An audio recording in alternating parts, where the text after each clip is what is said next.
La continuité écologique, qu'est-ce que c'est? C'est la libre circulation piscicole et sédimentaire sur les cours d'eau. Il y a des directives à l'échelle européenne et nationale qui obligent les propriétaires d'ouvrages à restaurer et à respecter la continuité écologique au niveau du site. Ils sont obligés de mettre en œuvre des études et derrière des travaux pour réaménager leur ouvrage, pour le rendre franchissable pour les poissons et pour les sédiments. Les situations courantes, en fait, c'est un ouvrage de type seuil ou barrage qui fait obstacle à l'écoulement de l'eau.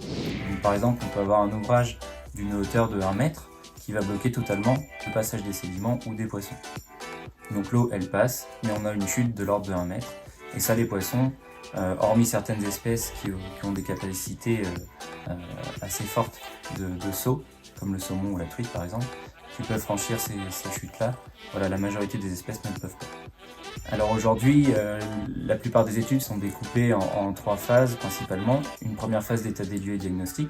Donc on va venir prendre des mesures sur site pour établir un état initial, nous comprendre le fonctionnement, avoir une base à l'instant T qui va servir aussi de comparaison derrière, une fois qu'on aura mis en place les travaux pour voir s'il y a eu des améliorations du site. Je m'appelle Jules Léonec, je suis dans le secteur hydraulique fluvial.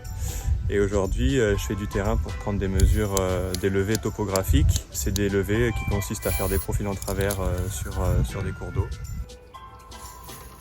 Donc là, on est un tout petit peu décalé par rapport au point. Et ce qu'on fait, c'est qu'on abaisse plus ou moins les pieds à chaque fois. C'est bon.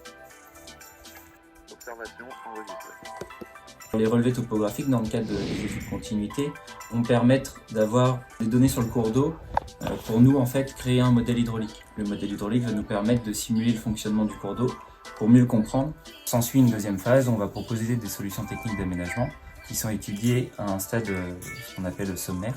Donc là on peut proposer plusieurs scénarios pour lesquels on va faire une analyse multicritère comparative qui va permettre de guider le maître d'ouvrage, le propriétaire de l'ouvrage, sur le choix de l'aménagement à mettre en œuvre. On inclut notamment dans ces analyses le coût qui est un critère important. Donc pour les mesures de débit, on fait une sorte de profil en travers. Sur ce profil en travers, on va prendre régulièrement plusieurs verticales. Sur chaque verticale, on va mesurer le courant du cours d'eau parce que selon là où on se trouve sur la largeur du cours d'eau, la vitesse n'est pas la même. Et entre chaque verticale, l'appareil, donc le débitmètre, va mesurer un débit.